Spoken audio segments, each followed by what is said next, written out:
ગુજરાતના ખેડૂતો તો કૃષિ ક્ષેત્રે ગુજરાતને દેશની અંદર અવ્વલ બનાવવા માટે મહેનત કરી રહ્યા છે। એમની સાથે કૃષિ અધિકારીઓ પણ એટલી જ મહેનત કરી રહ્યા છે।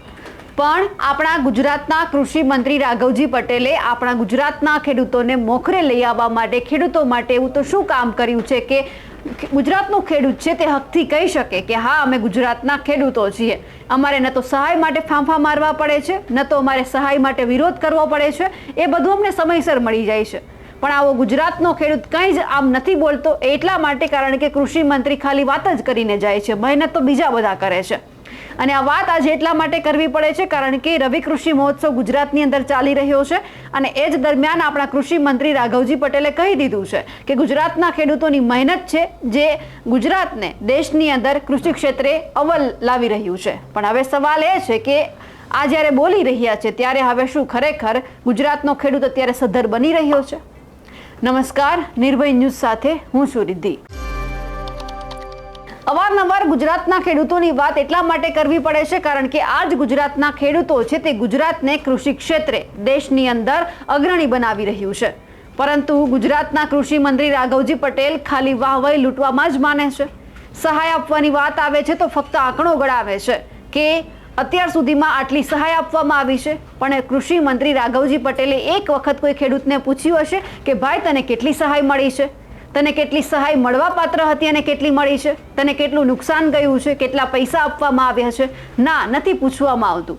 ખાલી કહી દેવામાં આવે છે કે અમે આટલા કરોડ રૂપિયા ગુજરાતને આપ્યા છે, જે ક્યાંક કુદરતી રીતે અતિવૃષ્ટિ આવી છે, કુદરતી આપદા આવી છે, તેમાં ખેડૂતોને નુકસાન ગયું છે, તેમનું ભરણ પોષણ કરવા માટે તમે સહાય આપો છો। પણ સહાય પણ કેટલી આપો છો? 1500 રૂપિયા, 2000 રૂપિયા, 2500 રૂપિયા, આટલાની અંદર કોઈ ખેડૂતનું ભલું નથી થવાનું। અને તમે જે વાત કરી રહ્યા છો કે તમે ટેકાના ભાવે ખરીદી શરૂ કરી દો છો, એટલે કે વાવેતર જે બીજું શરૂ થાય એ પહેલાં તો ટેકાના ભાવે ખરીદી શરૂ થઈ જાય છે, પણ નથી એવું। નવરાત્રી જ્યારે પૂરી થાય છે, દશેરાના દિવસો ચાલી રહ્યા હોય છે, ત્યારે લગભગ બધા જ ખેડૂતોનો પાક છે તે તૈયાર થઈ અને પોતાના ઘરે આવી જાય છે।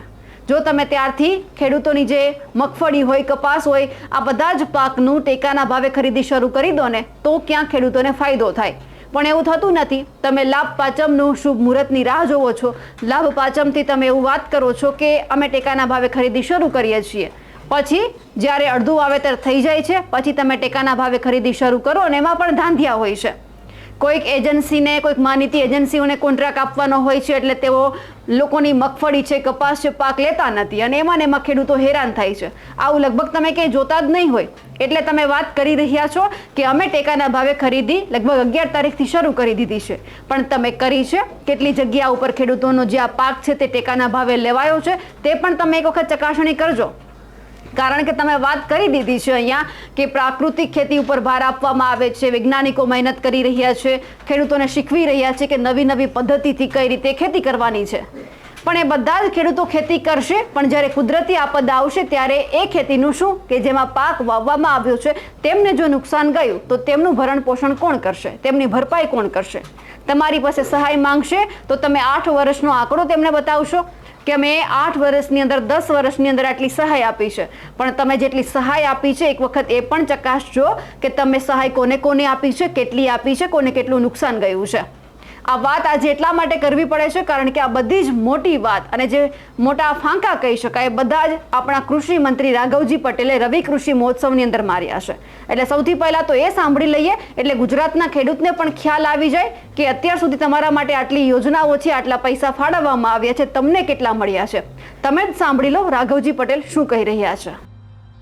પશુપાલન નિયામક શ્રી, ખેતી નિયામક શ્રી, બાગાયત નિયામક Shri, collector Shri Banaskantha, DDO Shri, stage પર ઉપસ્થિત સૌ મહાનુભાવો, દરેક જિલ્લામાંથી અને બનાસકાંઠા જિલ્લામાંથી પધારેલા ખેડૂત ભાઈ બહેનો, પ્રેસ અને મીડિયાના મિત્રો, આજે ખૂબ આનંદ થઈ રહ્યો છે કે રાજ્યના તત્કાલીન મુખ્યમંત્રી શ્રી અને દેશના યશસ્વી વડાપ્રધાન નરેન્દ્રભાઈ મોદીએ ગુજરાતનો ખેતી ક્ષેત્રે સર્વાંગી વિકાસ થાય એવા શુભ હેતુસર કૃષિ મહોત્સવની પરંપરા 2005થી શરૂ કરેલ એ પરંપરા હજી પણ ચાલુ છે અને રાજ્યના મુખ્યમંત્રી શ્રી ભૂપેન્દ્રભાઈ પટેલના માર્ગદર્શન હેઠળ આ રવિ કૃષિ મહોત્સવ 2024નું આજે અહીં ભવ્ય આયોજન થયું છે. કૃષિ મહોત્સવમાં ખેડૂતોને કૃષિ તજજ્ઞો, કૃષિ નિષ્ણાતો, કૃષિ યુનિવર્સિટીના હોદ્દેદારો દ્વારા નવા સંશોધનો, નવા બિયારણો, ખેતી પદ્ધતિઓ અને વધુ સારી ઉપજ કેમ લઈ શકાય એ માટે ગુણવત્તાયુક્ત ઉત્પાદન અને ઓછી પડતર કિંમતે ખેત જણસીઓના ઉત્પાદન થાય એના માટે માર્ગદર્શન આપવામાં આવે છે. એના પરિણામે ખેડૂતો નવી પદ્ધતિઓ અપનાવી અને રાજ્યમાં કૃષિ ક્ષેત્રે સમગ્ર દેશમાં ગુજરાતને ગૌરવ અપાવી રહ્યા છે. એના માટે આ કૃષિ મહોત્સવનો ખૂબ મોટો આ વિકાસમાં ફાળો છે. ગુજરાતનો કૃષિ ક્ષેત્રનો વિકાસ દર શૂન્યમાંથી અત્યારે ડબલ ડિજિટે પહોંચ્યો છે. એમાં કૃષિ મહોત્સવનો ખૂબ મોટો ફાળો છે. કૃષિ ક્ષેત્રના અધિકારીઓ, નિષ્ણાતો અને ખેડૂત ભાઈ બહેનોએ અથાગ પરિશ્રમ કરી આજે રાજ્યને કૃષિ ક્ષેત્રે દેશમાં અગ્રણી રાજ્ય બનાવ્યું છે. એનો મને ખૂબ આનંદ છે. મને કહેતા આનંદ થાય છે કે ખેડૂતોને પોષણક્ષમ ભાવો મળી રહે, સમયસર એના માલની ખરીદી થઈ શકે એટલા માટે સરકાર વાવેતર પહેલાં જ ટેકાના ભાવો નક્કી કરે છે અને ટેકાના ભાવો જે પડતર કિંમત છે એના કરતાં 50% વધારે નફો ચડાવી અને ટેકાના ભાવો નક્કી કરે છે. ખેડૂતોનો માલ ખેડૂતોના ઘરે આવે કે સાથોસાથ જ ટેકાના ભાવને ખરીદી સરકાર શરૂ કરી દે છે. ચાલુ સાલે મગફળી, મગ, અડદ અને સોયાબીનની ખરીદી 11 તારીખથી શરૂ થઈ ગઈ છે અને રાજ્યમાં એના માટે પૂરતી વ્યવસ્થા કરી છે. 160 જેટલા ખરીદ કેન્દ્રો ટેકાના ભાવે આ જણસીઓની ખરીદી કરે છે અને એને સમયસર પૈસા મળે છે, પારદર્શી રીતે ખરીદી થાય છે અને ખેડૂતોને પોષણક્ષમ ભાવો મળી રહે એના માટે સરકાર આ બાબત પૂરતી તકેદારી રાખે છે. ખેડૂતોને કૃષિ યાંત્રિકરણ, અત્યારે મજૂરોની અછત હોવાના કારણે યાંત્રિક ખેતી તરફ વાળવા માટે ખેડૂતોને ટ્રેક્ટરથી લઈ અને તમામ યાંત્રિક મશીનરી માટે સરકાર પૂરતા પ્રમાણમાં ખેડૂતોને સહાય આપી અને વધુમાં વધુ ખેડૂતો યાંત્રિક ખેતી તરફ વળે એના માટે પ્રોત્સાહિત કરવા બજેટમાં પૂરતી જોગવાઈ રાજ્ય સરકારે કરી છે. અને મને કહેતા આનંદ થાય છે કે ચાલુ વર્ષે યાંત્રિકરણ, કૃષિ યાંત્રિકરણ માટે વધુમાં વધુ બજેટ રાજ્ય સરકારે ફાળવ્યું છે અને એનો યોગ્ય વપરાશ પણ થયો છે. રાજ્ય સરકાર ખેડૂતોને વીજ બિલમાં મોટી રાહત આપે છે. કોમર્શિયલ કે ઇન્ડસ્ટ્રીયલ દર કરતાં લગભગ 10% જેટલા ભાવથી ખેડૂતોને યુનિટ દીઠ વીજળી આપી અને ખેડૂતોને ખૂબ મોટી સહાય, ખેડૂતોને વીજ બિલમાં રાહત આપીને રાજ્ય સરકાર કરે છે. લગભગ 12,000 કરોડ જેટલું બજેટ આના માટે રાજ્ય સરકારે ફાળવી અને ખેડૂતોને વીજ બિલમાં સહાય આપવાનો ભગીરથ પ્રયત્ન કર્યો છે. છેલ્લા 8 વર્ષમાં 11,000 કરોડ ઉપરાંત વધુ રકમની સહાય ખેડૂતોએ પ્રાકૃતિક આપતા વખતે ખેડૂતોને થયેલી પાકની નુકસાનીમાં સહાય આપી છે. ખેડૂતોની પડખે સરકાર ઊભી રહી અને ખેડૂતોની મુશ્કેલીમાં ઉદાર હાથે માનનીય મુખ્યમંત્રીશ્રીના માર્ગદર્શન હેઠળ રાજ્ય સરકાર ખેડૂતોને સહાય આપે છે. 0%એ પાક ધિરાણ આપી ખેડૂતો ઉપર આર્થિક બોજ વધુ ન પડે, એને સમયસર પૂરતું ધિરાણ મળી રહે અને ખેતીકામમાં એનો ઉપયોગ કરી શકે એટલા માટે ખેડૂતોને 0% વ્યાજે પાક ધિરાણ રાજ્ય સરકારે સમગ્ર દેશમાં ગુજરાતમાંથી આ પહેલ કરી છે.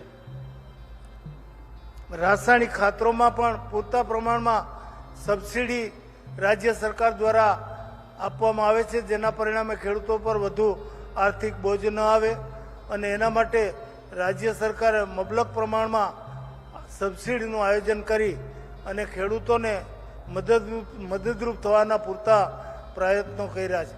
એ ઉપરાંત રાજ્યના ખેડૂતો ઝીરો બજેટથી ખેતી કરી શકે અને ગુણવત્તાયુક્ત ઉત્પાદન લઈ શકે, લોકોને આરોગ્યમાં ફાયદો થાય, જમીનનું પ્રદૂષણ, જમીનની ફળદ્રુપતા ઘટે, પર્યાવરણને ફાયદો થાય, એવા શુભ હેતુસર પ્રાકૃતિક કૃષિનું રાજ્યમાં મોટા પાયે ખેડૂતો અપનાવતા થાય એના માટેનું આયોજન પણ રાજ્ય સરકાર કર્યું છે. એના માટે પ્રાકૃતિક કૃષિ યુનિવર્સિટીની રચના કરી છે, પ્રાકૃતિક કૃષિ બોર્ડની રચના કરી છે અને રાજ્યના લગભગ 41 લાખ જેટલા ખેડૂતોને પ્રાકૃતિક કૃષિમાં કઈ રીતે ખેતી થઈ શકે એના માટેનું માર્ગદર્શન અને તાલીમ શિબિરો દ્વારા 53 લાખ જેટલા ખેડૂતોને તાલીમબદ્ધ કર્યા છે અને આજની તારીખે રાજ્યમાં લગભગ 10 લાખ એકરમાં પ્રાકૃતિક ખેતી લગભગ 9 લાખ જેટલા ખેડૂતો અપનાવી રહ્યા છે.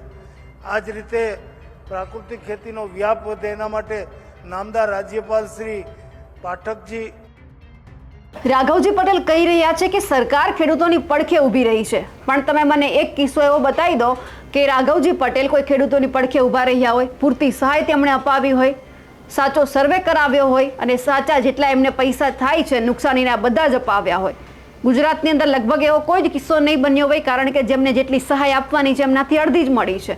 કહેવા જઈએ તો અડધાની અડધી પણ સહાય નથી મળી અને તેમ છતાં કહેવામાં આવે છે કે સરકાર ખેડૂતોની પડખે ઊભી છે. તમારે જો ખરેખર ખેડૂતોની પડખે ઊભું રહેવું હોય તો જે રીતે તમે ટેકાના ભાવની ખરીદી દિવાળી પછી શરૂ કરો છો એમની પહેલાં નવરાત્રિની સાથે સાથે કરી દો, જેથી કરી જ્યારે માવઠા જેવી પરિસ્થિતિ આવે તો ખેડૂતોનો પાક બીજી વખત ન બગડે. કારણ કે ખેતરની અંદર જ્યારે ઊભો હોય છે ત્યારે વરસાદ આવે છે ત્યારે બગડ્યો હોય છે, પછી જ્યારે લણવાનો સમય હોય છે ત્યારે પણ જો વરસાદ આવે તો પાક બગડી જાય છે, પલળી જાય છે. અને તેમ છતાં તમે જો ટેકાના ભાવે ખરીદી મોડી શરૂ કરો છો તો ત્યારે ફરી એક વખત એ જ પાક જેમની પાસે ઘર નથી, પાક ભરવા માટે એમનો બગડી જાય છે. એટલે ટેકાના ભાવની ખરીદીની તમે વાહવાઈ કરી દીધી, પરંતુ એ પણ તમે જોઈ લો કે નવરાત્રી પછી સીધી જ આ બધી ટેકાના ભાવે ખરીદી શરૂ થઈ જવી જોઈએ. એટલે ક્યાંક તમારે ખેડૂતોની પડખે ઊભો રહેવાનો વારો નહીં આવે. આ જ ખેડૂતો ફરી એક વખત તમને અવ્વલ લાવશે દેશની અંદર. અમારા અહેવાલને લઈને આપનું શું કહેવું છે કમેન્ટ કરીને ચોક્કસથી જણાવજો. સાથે જ અમારી નિર્ભય ન્યૂઝ ચેનલને લાઇક, શેર અને સબસ્ક્રાઇબ કરવાનું ભૂલશો નહીં. નમસ્કાર.